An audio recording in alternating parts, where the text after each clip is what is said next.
পৃথিবীতে অনেক দিন ধরেই শান্ত পরিবেশ চলছে। বাইরের শত্রুপক্ষের কোনো রকম আক্রমণ নেই। সেরেসাস বা মঙ্গল গ্রহ থেকে আপাতত কোনো বিপদের সম্ভাবনা নেই। সজীবের এখন বিশ্রামের সময় চলছে। পরিবার নিয়ে সে এখন পিকনিকে। বহুদিন পরে এরকম ছুটি কাটাতে পারছি। আশেপাশে কোনো বিপদ নেই। এই গ্রহ থেকে ওই গ্রহ ছুটে বেড়াতে হচ্ছে না। বেশ ভালোই লাগছে। আসলে ঠিকই বলেছ, সারা বছর পৃথিবীর বিভিন্ন সমস্যার সমাধানে এত ব্যস্ত থাকো তুমি, আমাদেরকে সময় দিয়ে উঠতে পারো না। আজ এতদিন পরে তোমার সাথে বের হয়ে আমারও খুবই ভালো লাগছে। যখন পৃথিবীতে এত শান্তিপূর্ণ পরিবেশে সবাই বাস করছিল, তখন পৃথিবী থেকে অনেক অনেক দূরে আন্টারেস নামের একটা গ্রহে সেখানকার একদল এলিয়েন এক অদ্ভুত গবেষণা নিয়ে ব্যস্ত ছিল। আন্টারেস গ্রহের বাসিন্দাদের চেহারা নীল রঙের হলেও তাদের একটা অদ্ভুত ক্ষমতা আছে, তারা যে কোনো রূপ ধারণ করতে পারে।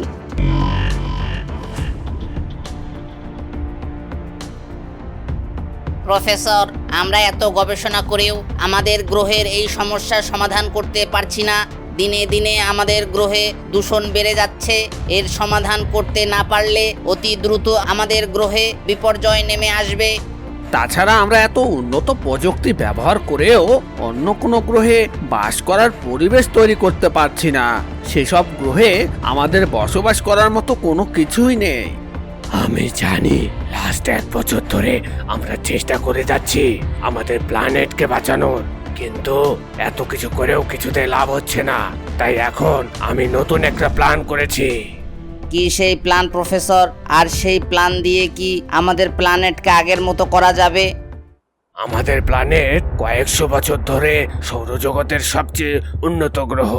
আজ পর্যন্ত অন্য কেউই আমাদের খোঁজ পায়নি, কিন্তু আমাদের নিজেদের কারণে এখন এই প্ল্যানেট আর বাসযোগ্য নেই। কিন্তু একটা সহজ উপায়ে আমরা সব ঠিক করে ফেলতে পারি। কি সেই সহজ উপায়? আপনি বলুন আমাদেরকে। তোমরা সবাই জানো, পৃথিবীতে এখন বাসযোগ্য জায়গার অভাব নেই। অনেক রকম সম্ভাবনা আছে সেখানে। কিন্তু প্রফেসর, সেখানে তো মানুষ আগে থেকে বাস করে, আর ওরাও বিজ্ঞান প্রযুক্তি নিয়ে বেশ উন্নত। এখন সেখানে আমাদের কি লাভ?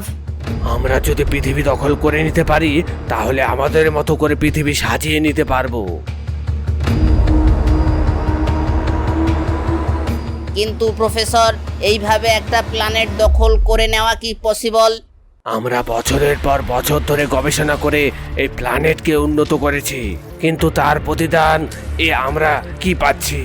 যদি আমরা পৃথিবী দখল করে নিতে পারি, তাহলে আন্টারেসের সব ক্ষমতা চলে আসবে আমাদের দখলে। হা হা হা হা হা। এরপর প্রফেসর তার অতি উন্নত প্রযুক্তির কম্পিউটারে সবাইকে পৃথিবীর বর্তমান অবস্থা দেখায়। তারপর তার স্ক্রিনে ভেসে ওঠে সজীবের ছবি। এটা কার ছবি প্রফেসর? পৃথিবী দখল করার মাঝে আমাদের সবচেয়ে বড় সমস্যা এই সজীব। সজীব পৃথিবীর সুপার হিরো। বারবার পৃথিবীর যে কোনো সমস্যা সে নিজের পাওয়ার দিয়ে সবাইকে বাঁচিয়ে নেয়। তাই আমাদের সবার আগে সজীবকে পরাজিত করতে হবে, না হলে কখনো আমরা পৃথিবী দখল করতে পারবো না। আর এই কাজে আমাদের হেল্প করবে ক্যাপ্টেন ফগ। ক্যাপ্টেন ফগের নাম শুনে সবার মুখে ভয় ফুটে ওঠে। প্রফেসর, আপনি কি ভেবে বলছেন? ক্যাপ্টেন ফগ আমাদের প্ল্যানেটের সবচেয়ে কুখ্যাত ক্রিমিনাল। সে নিজের শরীরকে শক্তিশালী করার জন্য নিজের উপর বিভিন্ন অপারেশন চালিয়ে আজ নিজেকে অদ্ভুত প্রাণীতে পরিণত করেছে। হা হা হা হা হা।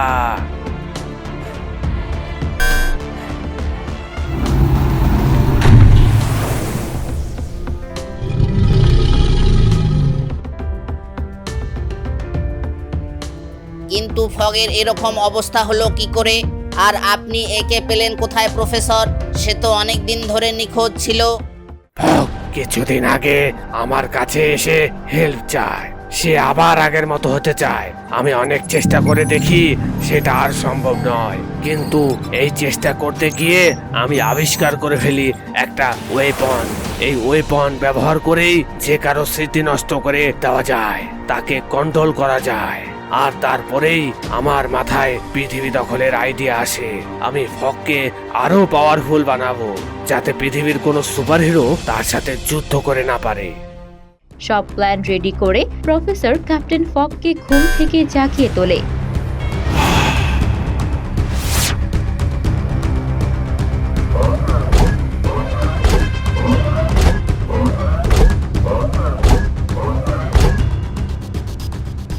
ক্যাপ্টেন ফগ, এখন থেকে আমি তোমাকে কমান্ড করব এবং তুমি শুধুমাত্র আমার কথা মতোই কাজ করবে। ইয়েস প্রফেসর, আমাকে তুমি যে কমান্ড দেবে আমি শুধু সেটাই পালন করব। ঠিক আছে, তুমি এখন স্পেসশিপ নিয়ে পৃথিবীতে যাবে, পৃথিবীতে বর্তমান পরিস্থিতি দেখে আসবে, আর তোমার মেইন টার্গেট হবে পৃথিবীর সুপার হিরো সজীবকে বন্দি করে নিয়ে আসা। ওকে প্রফেসর, আমি এখনই পৃথিবীতে যাচ্ছি, সজীবকে এনে হাজির করব। এই বলে ক্যাপ্টেন ফগ স্পেসশিপ নিয়ে রওনা দিয়ে দেয়।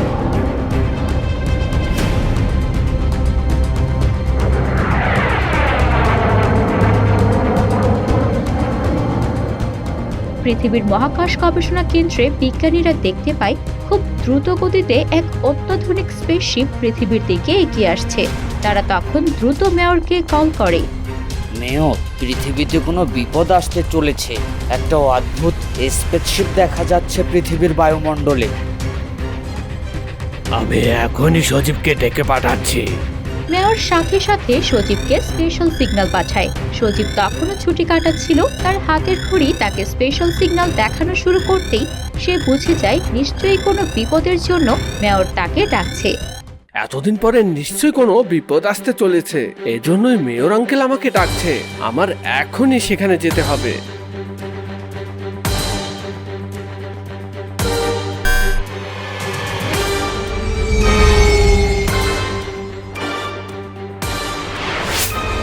সজীব তার সুপার কারে করে হেডকোয়ার্টারে রওনা দেয়।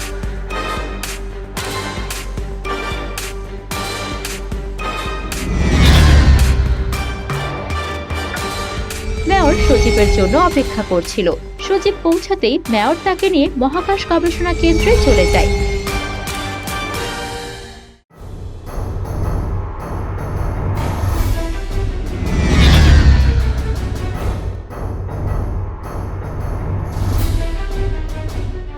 দেখো সজীব, অতি দ্রুত গতিতে কিছু একটা পৃথিবীতে আসছে।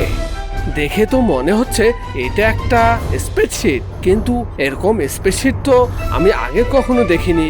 আর আমার পরিচিত কোনো গ্রহের স্পেসশিপ তো এরকম না। সজীব, আমরা ধারণা করছি এটা নতুন কোনো প্রযুক্তির অতি আধুনিক স্পেসশিপ, কারণ যে কোনো স্পেসশিপের 4 গুণ বেশি স্পিডে এটা এগিয়ে আসছে। সবাই টেনশন নিয়ে স্ক্রিনের দিকে তাকিয়ে দেখতে থাকে। মেয়র, আপনি আমাকে একটা আর্মির দল দিন আর তাদের ওয়েপন নিয়ে রেডি থাকতে বলুন।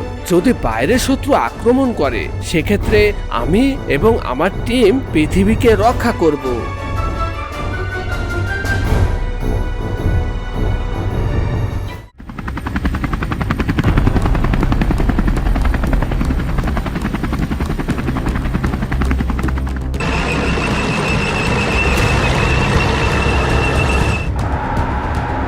মেয়র সাথে সাথে একটা আর্মির টিমকে সজীবের কাছে পাঠিয়ে দেয়, আর তারা সবাই মিলে অপেক্ষা করতে থাকে আক্রমণ ঠেকানোর জন্য।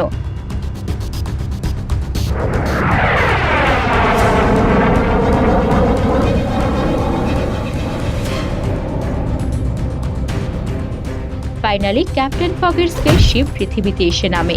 এরকম অদ্ভুত চেহারা এবং বিশাল আকৃতির কোনো এলিয়েনকে পৃথিবীতে কেউ কখনো দেখেনি।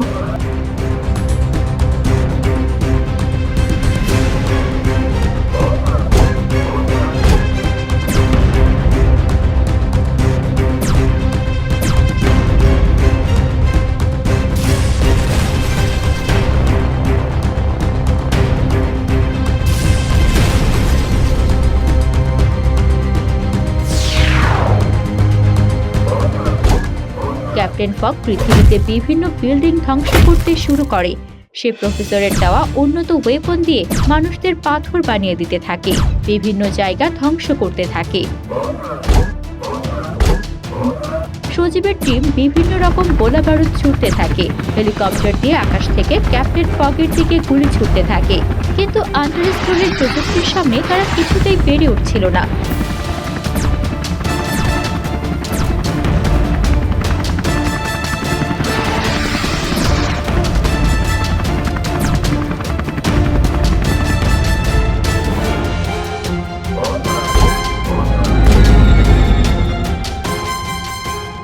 এবার আমাকে এর মোকাবেলা করতেই হবে।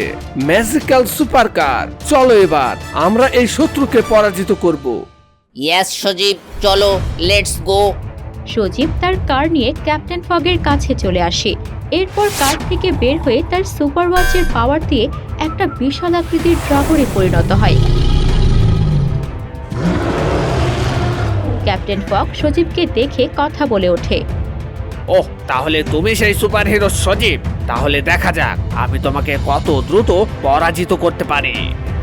এরপর ক্যাপ্টেন ফগ এবং সজীব দুজনের দিকে এগিয়ে আসতে থাকে। তো বন্ধুরা, এরপর কি হবে? সজীব কি পারবে ক্যাপ্টেন ফগের বিরুদ্ধে লড়াই করতে, নাকি ক্যাপ্টেন ফগ এবং অ্যান্টারেসের বিজ্ঞানীদের কাছে হেরে যাবে পৃথিবীবাসী? জানতে হলে দেখতে হবে সজীব ও অ্যান্টারেস গ্রহের পরের পর্ব। ততদিন সাথেই থাকুন।